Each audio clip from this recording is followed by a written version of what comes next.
زمین کی طرف سے بادل اللہ اٹھاتا ہے، بادلوں سے بارشیں اللہ برساتا ہے، زمین سے رزق ہمارے لیے اللہ نکالتا ہے، ماں کے پیٹ میں 3 اندھیروں میں بچے کی شکل اللہ تیار کرتا ہے۔ کوئی اور ہوتا ہے اندر؟ کسی اور کی قدرت ہے اس کے اندر؟ سورۃ المومنون کے اندر اللہ رب العزت بیان فرماتا ہے، میں ہوں وہ جو بچے کی شکل ماں کے پیٹ میں تیار کرتا ہے، جو تمہاری تخلیق کرتا ہے، اور ایک شکل سے دوسری شکل میں پہلے نطفہ، اس سے خون بنایا، پھر اس سے گوشت کا لوتڑا بنایا، پھر ہڈی بنائی، پھر اس پہ گوشت چڑھایا، اور اسی کے اندر آنکھیں بنائی، ناک بنایا، منہ بنایا، کان اور ہاتھ اور پاؤں، ہر چیز، اور اندر کی جو مشینری پوری ہے وہ اللہ رب العزت نے تیار کر دی۔ پھر اندر جان بھی اللہ نے ڈالی، پھر کھانے کا انتظام بھی ایسا کیا کہ ماں کے جسم ہی سے، اسی کے جسم ہی سے ایک حصہ رگوں کا لے کر بچے کے رگ کے ساتھ جوڑ کر جو ماں کھاتی ہے، خون بنتا ہے، وہی بچے کو سپلائی ہو رہا ہے۔ اور جیسے ہی وہ دنیا کے اندر آتا ہے، وہ رگ کٹ جاتی ہے، کھانے کا وہ سلسلہ ختم ہو جاتا ہے، تو ماں کی وہ سوکھی چھاتیاں جس میں پہلے دودھ نہیں تھا، اللہ رب العزت اس سے پھر دودھ جاری کر دیتا ہے۔ کس کے احسانات ہے؟ یہ کون کر رہا ہے تمہارے لیے؟ یہ پوری کائنات، یہ ہوائیں وہی تو چلا رہا ہے، یہ دن اور رات وہی تو لا رہا ہے۔ رات میں ہم آرام کرتے ہیں، دن میں مشقت کرتے ہیں، تھک جاتے ہیں، پھر رات کو سو جاتے ہیں، پھر صبح اٹھتے ہیں، فریش ہو جاتے ہیں۔ یہ احسانات کس کے ہیں؟ ہمیں سکون دینے کے لیے بیوی پیدا کر دی، ہمیں قوت دینے کے لیے ایک خاندان اور کنبہ بنا دیا، اولاد دی کہ ہم مضبوط ہو جائے، ہمیں سہارا ملے، اور پورا یہ ایک سسٹم اللہ رب العزت نے ہمارے لیے تیار کر کے رکھ دیا ہے۔ اور اللہ چیلنج کرتا ہے، ارونی ماذا خلق الذین من دونہ، ذرا بتاؤ میرے علاوہ اس کائنات میں کسی اور نے کوئی چیز بنائی ہے؟ اللہ سوال کرتا ہے، ارونی ماذا خلقوا من الارض ام لہم شرک فی السماوات، زمین میں دکھا دو، آسمانوں میں دکھا دو، پوری کائنات چھان کے دیکھ لو، ایک پن کا بھی اللہ کے علاوہ کسی اور نے نہیں بنایا ہے۔ اللہ خالق کل شیء، ہر چیز کا خالق کون ہے؟ اللہ ہے۔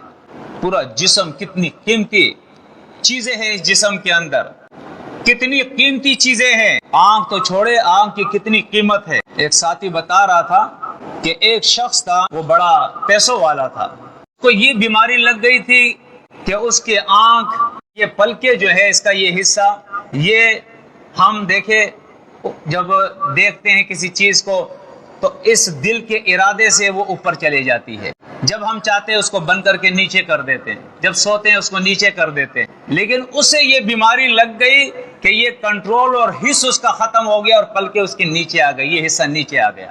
اب وہ کسی چیز کو دیکھنا چاہے تو ہاتھ سے ایسا پکڑ کے اس کو اٹھائے اور دیکھے، اور وہ کہہ رہا تھا کہ میری جتنی دولت ہے سب دے دوں گا اگر یہ صحیح ہو جائے، اتنا میں اس سے پریشان ہوں۔ احساس نہیں ہے ان چیزوں کا، ہمیں احساس نہیں ہے ان نعمتوں کا، ہمیں احساس نہیں ہے۔ اللہ فرماتا ہے وَمَا بِكُم مِّن نِّعْمَةٍ فَمِنَ اللَّهِ، میرے بندو جو بھی نعمتیں تمہیں ملی ہے یہ اللہ کی ہے، یہ کسی اور کی نہیں ہے۔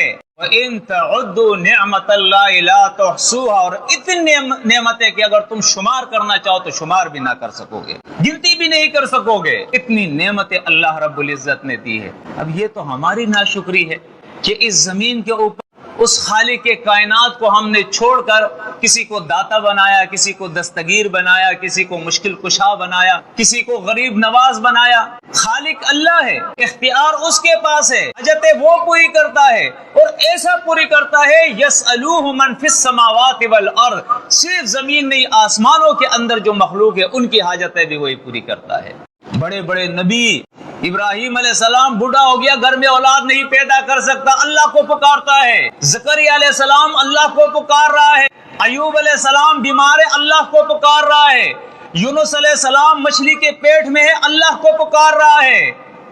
فرمایا سورۃ انبیاء کے اندر جہاں نبیوں کے واقعات اللہ نے بیان کی ہے، یدعوننا رغبا ورہبا وکانوا لنا خاشعین، یہ سارے نبی اللہ کے در کے سوالی تھے۔ کس کے در کے؟ لیکن آج یہ انسان کتنا باغی ہو گیا. نبی کریم صلی اللہ علیہ وسلم سے مخاطب ہو کر کہتا ہے یثرب کے والی شاہ مدینہ سارے نبی تیرے در کے سواری. کہتے یا نہیں کہتے؟ سارے نبی کس کے در کے سواری تھے؟ اللہ کے در کے سواری تھے.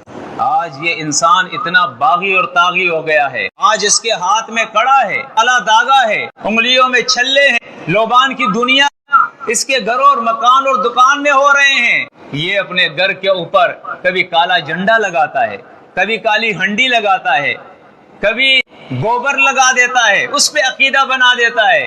گاڑی کے نیچے گندا جوتا لٹکا دیتا ہے، اس پہ عقیدہ بنا لیتا ہے. کبھی جو ہے من کے اور سیپیاں لے کے بچوں کے گلوں میں اور پاؤں میں ڈال کے ان پہ عقیدہ بنا دیتا ہے. کبھی اپنے جیسے انسان کو جس کو اپنے ہاتھوں سے اس کا کفن انہوں نے اس کے کپڑے اتارے، کینچی سے کاٹ کے اس کے کپڑے اتارے. بابا مر گیا ہے، اپنے ہاتھوں سے اس کو استنجا دیا، اپنے ہاتھوں سے اس کا وضو کرایا، اپنے ہاتھوں سے اس کو غسل دیا، اپنے ہاتھوں سے اس کو کفن پہنایا، اپنے کندھوں پہ اٹھا کے قبرستان لے گئے، قبر میں اپنے ہاتھوں سے رکھا، اس کے چہرے کو قبلہ روح کیا، اور چند دنوں کے بعد قبر پختہ ہو گئی، مزار تعمیر ہو گیا. اب بابا شاہ جمال پتر دے دے رتھا لال، اب وہ پتر دے رہا ہے، اب وہ جولیاں بھر رہا ہے، اب وہ مشکل کشا ہو گیا ہے.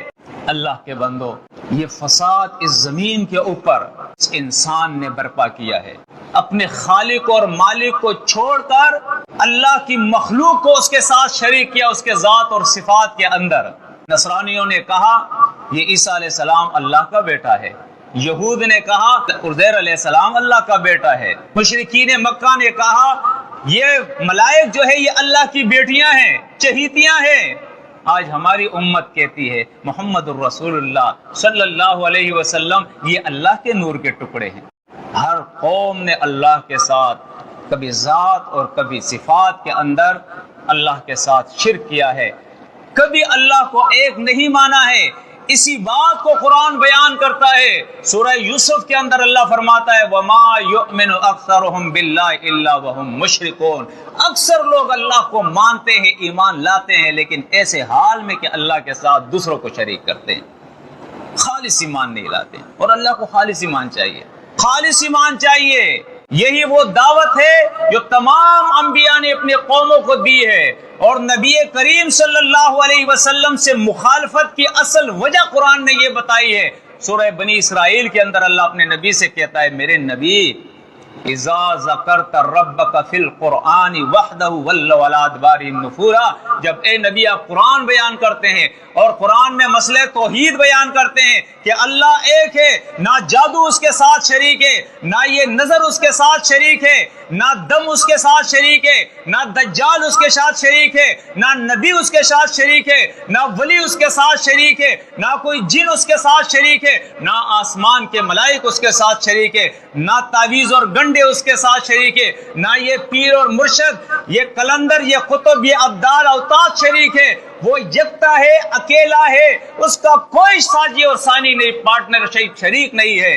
تو اے محمد صلی اللہ علیہ وسلم یہ لوگ نفرت کرتے ہوئے پھر آپ سے بھاگتے ہیں. اشمئزت قلوبہم، ان کے دل تنگ ہو جاتے ہیں. وَإِذَا تُتْلَى عَلَيْهِمْ آيَاتُنَا بَيِّنَاتٍ تعرفوا فی وجوہ الذین کفروا المنکر. یہ اللہ کی توحید کے منکر، یہ اللہ کے کتاب کے منکر، ان کے باتوں پہ انکار کے واضح نشان آ جاتے ہیں کہ یہ ماننے والے نہیں ہیں. نہ صرف ماننے والے، یکادون یسطون بالذین یتلون علیہم آیاتنا، بلکہ آستینیں چڑھاتے. خبردار گستاخ ہو تم ہمارے اولیاء انبیاء کے، مارو اس گستاخ کو. یہ حملے کے لیے تیار ہو جاتا ہے. قرآن کہتا ہے حملے کے لیے تیار ہو جاتے.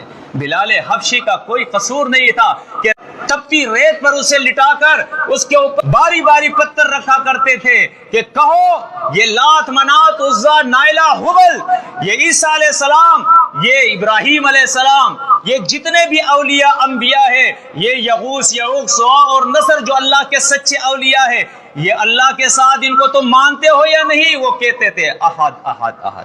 یہ تو جرم تھا کہ نہیں جی اللہ ایک ہے، اللہ ایک ہے، اس کا کوئی شریک نہیں. نبی کریم صلی اللہ علیہ وسلم پر الزام لگاتے تھے کہ یہ محمد جو ہے